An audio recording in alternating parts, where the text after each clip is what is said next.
Today we're going to be making a knife. Imagine that. So the idea behind this video is I wanted to make a knife that was that's super simple, super rugged, and just kind of rough. Something that that anybody can do, kind of your first knife. That's the idea, really. You're going to need three things, and that's some sort of blade material, and I'm just going to use a file. You could use whatever you want as long as you could harden it. I'm going to be using this, which is just some oak that I got from Home Depot. This is 12 inches. I'm only going to have to use two 4.5 inch pieces. So this is, I think, really cheap. I think it was less than $2. It's really available. You could get it. I think Lowe's has it as well. But really, you could use anything that comes in a block. You know, whether that's PVC or plastic or really anything. You could even use aluminum if you really wanted to. And then you're gonna need some sort of pin material. And you actually don't need pin material. I'll probably put out a video on why you don't need pin materials nowadays. But just for the sake of showing that you could use whatever you want, I'm going to be using an oak dowel from Home Depot as well. Now I have brass pins I could use, but like I said, I want to show you that you could use whatever you want, as long as you could cut it or grind it into that round shape. I think this is like 157, very available, just like the oak I'm going to use for the handle. One thing that you have to make sure 100% before making a knife is that your blade material is hardenable. I know that files could get hardened because they come hard. You can't just use any mild steel or any steel that you find without knowing that it is hardenable, because it won't hold an edge. It just won't be tough. It won't harden at all in the heat treat. So yeah, I'm gonna be doing that. You're gonna see me do a couple things. First, I'm gonna make a template on this. I don't have it in my mind right now, but I'm gonna draw it out. Then I'm gonna transfer it onto my blade material, cut that out, grind that out, drill all my holes, and then I will probably grind a pretty bevel on there, and then I'll heat treat. I'll talk a little bit more in the future of this video. I'll kind of talk as I'm going along, but yeah, and I'll make future videos in the future for things that I don't explain. But yeah, that's it. So let's get into it.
Okay, I've gotten to the point where I have my blade completely profiled, and I have my pinholes drilled, and I have all of my epoxy holes drilled out.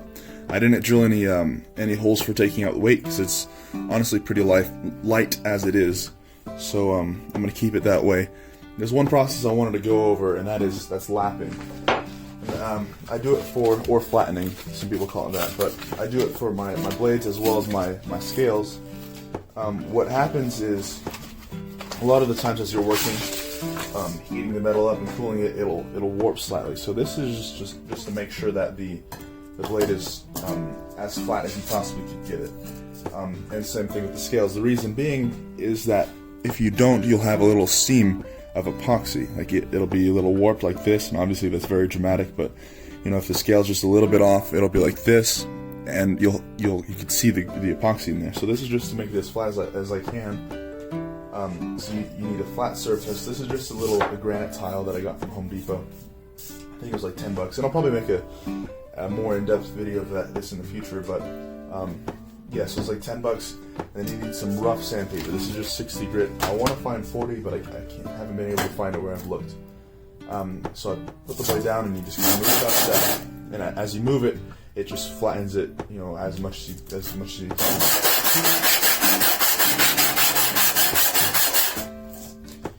See that it's removing metal more in the center than it is anywhere else. That means that the blade is warped this way. So I'm just going to keep at it.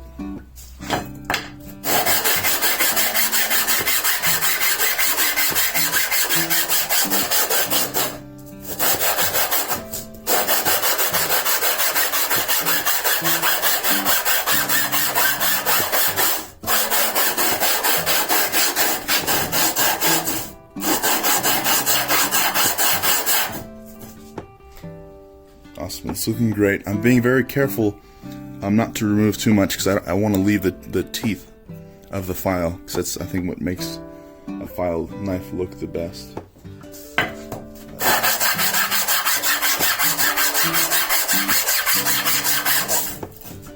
Anyways, yeah, I'm going to keep at this, and then I'll move on to grinding the profile. Alright, so now I've gotten to the point where I'm about to do the bevel. I said profile in the last clip, but I meant bevel. I'm just going to rough it in. This is the last step before the heat treating process. And because this is a thinner knife, it's 1/8, which is, you know, the traditional bushcraft knife thickness. I'm not a huge fan of 1/8 inch thick knives, but because it's so thin, I want to have a very robust bevel, a stronger bevel. And so I'm going to be using a 13-degree grind on either side, which equals to 26 degrees in total. So that's a 26-degree angle. And I just make these. I just put them on the chop saw and chop off the 13-degree angle. I've verified it with an angle checker, so I know that it's I know that's not the correct word, but that's what I call it. And so I know that it's 13 degrees. And the way I do that is I just put it on here, and then I kind of equal that up, get it to where I want it, and then I tighten it down.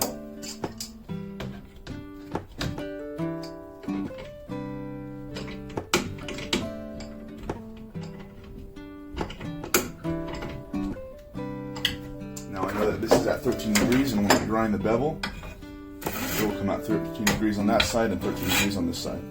I don't mess with this until I do the bevel afterwards as well, until I finish it off. Yeah, let's get into that.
Awesome, that was a very successful quench.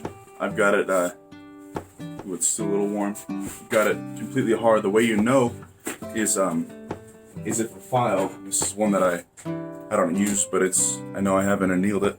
If it just skates off, you see, it sounds kind of like glass. And I'll show you. I'll let you hear the difference.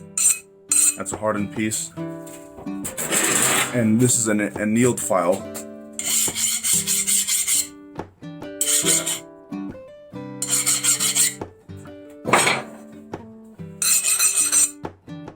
So I don't know if the camera's picking up the difference, but I know that this is a hardened blade. So what I'm gonna do is I'm gonna take this. I'm gonna give it a little while. I'm gonna preheat my oven in my house. We're just gonna wash it off from any oil. But then I'm gonna preheat my oven, then put this in my jig, and I'll put this in the tempering oven for a couple of cycles, and then yeah. That's pretty much it for the blade, besides, you know, finishing grinding the bevel, but you'll see me do that. I'll talk about it probably. We'll see. So now that I have the knife tempering in the oven right now, I'm going to start preparing the handle for when the knife comes out. Since it's such a simple knife, I'm not gluing any liners to the scales. It's just going to be bare wood on metal. All I really have to do is to lap the scales and then cut the pins, and I'll be ready to go. So I'm just really waiting on I'm just filling time between the temper cycles. But let's get to it.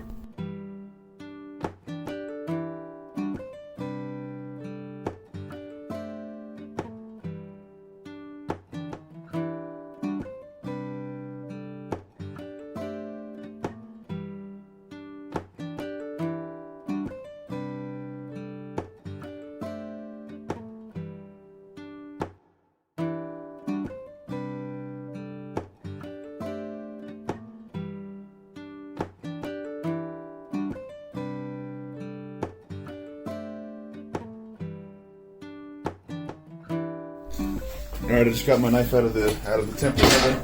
I actually went ahead and did three tempering cycles at 400 degrees for an hour and a half each.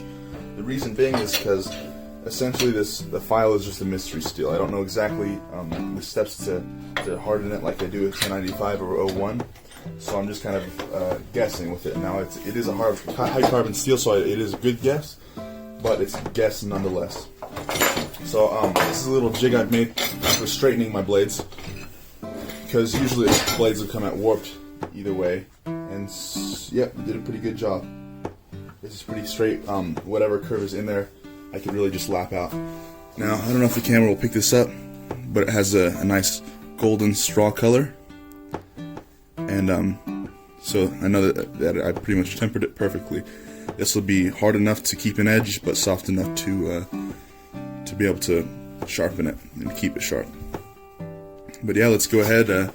I'll finish grinding the bevel. As you can see, it's flat, and I left it just enough so that it could not warp as badly. So I'll finish that, and then lap the blade a little bit, and then we could attach the handle and get on with that. So let's get to it. Just one more thing right before I start grinding. One thing you've got to remember at this step of the process is you've got to keep your blade cool. And you'll see I have a bucket of water down here. This is just so every few passes I'll be able to dip my blade in there and you can keep it at the same temperature. The reason being is because you've already hardened this and tempered it. If you create heat, which happens inevitably with the belt grinding against you through friction, it could ruin your temper. It'll start turning purple, and then it'll soften it in a way that you don't want. So you've got to keep that blade cool. Awesome. So now I have the blade all ground to shape. I try to keep it as even as I possibly can, which I think it turned out great. You can see the tip, the grind ends on the same area on either side. And the most important thing, I already talked about it, but it was keeping the blade as cool as possible, especially when you get to the finer grit. This is on the ground to 80 grit, but I think it still looks great. As you get to the higher grits, the more friction is produced. Therefore, that's just more heat. So when I get up to the 80 grit, especially the thinner the bevel becomes, I'm pretty much dipping my blade every pass. So now I'm just going to tape this up. I'm going to put it on the handle material. Then I'm going to drill my holes on both of them, and then I'm going to cut it out, and then I'll profile the fronts, and then it will pretty much be ready for glue up. So let's get to that.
Alright, I've got the blade all finished. I've got the scales all keyed up, they're flattened out, and then I also transferred the epoxy hole pins for the epoxy holes over to the handle scales, and then I've added a lot more. I've done that on both scales, as well as I got both pins ready. So everything's pretty much completely ready. I'm just gonna have to vacuum up the surface and then degrease and glue up. So that's what we're gonna do next.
these are nice because it doesn't really matter how much epoxy you get on them. The epoxy just comes right off. See that? It was totally connected to the epoxy, and I think it's silicone, so the epoxy doesn't really affect it. But it's been a couple days since I glued this up. About 2 days. I haven't really had the time to work on it. So I'm finally back in the shop, able to get to it. So what I'm going to do now is I'm going to trim off these pins. I'm going to make this flat area completely flat, 90 degrees to this edge, and I'm gonna grind along this edge and true that up to the metal, and that'll get me prepared for the handle shaping, and that'll come right after. So you'll see me do all that. Stay tuned.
So I've just finished up the knife. I have it right now in this jar of it's 2 parts linseed oil to 1 part mineral spirits. So it just kind of thins out the linseed oil, allows it to saturate into the wood a little better. The reason being is before I ever attached this handle, before I even started shaping it, I put it in my oven, just the handle, at 200 degrees for several hours, at least 12 hours. And the reason for that was to dry out the wood and make it so that it doesn't shrink or grow, or so that it doesn't shrink anymore after I attach it to the handle. And so now that I've got it all shaped, I want it to be waterproof, because right now it's very susceptible to moisture. The reason being is because it's an organic thing, and it grows and shrinks with the climate, just kind of like we do. But it's very slightly, but you would be able to tell. You kind of have a ridge where the metal meets the wood. But so I'm just protecting it. You really need to protect all of your wood materials, unless it's stabilized in a thermal setting resin. But whether that be from an oil, or I wouldn't recommend any sort of poly or anything like that you put on, just because that'll give you blisters. But this knife I'm actually really proud of it and its simplicity. It's very simple. It's really just kind of a round. It's really just a round handle, very simple, kind of just straight to the point. The reason why I made this knife is to show you that you can make a knife from really anything. And this is a bushcraft knife. So if you're wanting to get into bushcraft and you don't want to spend at least $100 on a good bushcraft knife, you can just make your own. And I would bet my life on this, really. I'm not a betting man, but I would. I would stake my life on this if I had to. I know that this is well built, and I know that it'll last me probably a lifetime. I know it's good steel and it's good wood. It's good hardwood. And like I said before, everything on this knife is very available. Oak is a very available wood, especially in the States. You have the oak pins as well, which, you know, that's no different than brass pins. It's not any worse than brass pins. And then a file knife. Files you could pretty much find anywhere. You could even buy them at Home Depot. But this was just an old one I had laying around, so I figured I might as well make a knife out of it. But you don't have to spend a lot of money to get into bushcraft. You could really just make your own knife, and I'll make a sheath later on. But this is just the knife right now, and it's very simple. It's just pretty much just a dowel on there. But obviously you saw how I shaped it and everything. But it's very simple, very straight. It's not there's no contours that are very hard to shape, and it's really just there's no Coke bottle shape. It's just kind of a broomstick shaped handle. But that's that. So thank you for watching. I actually think those oak pins came out quite well. They show up quite a bit darker than the regular oak on the handle. But yeah, I'm proud of this. I'm proud of almost everything I make. But yeah, like I said, this is a bushcraft knife. You have a Scandinavian grind. This is a 26-degree Scandinavian grind. Perfect for wood carving or processing wood or whenever you want. It's full tang, so you could baton with it, and it's not just going to come apart. It has that drop point, and then it also has a 90-degree spine, so you can strike a ferro rod. That's really all you need in a bushcraft knife. You don't need crazy shaped handles or anything. You don't need liners. This is just the oak in the metal. That's all that is. You don't need brass pins or nickel silver pins or whatever. You don't need loveless bolts or anything. You just need a good sturdy blade that has any sort of wooden handle on it. Or in my card, that's fine. But anyways, I'm going to stop talking now. That's that. Thank you for watching.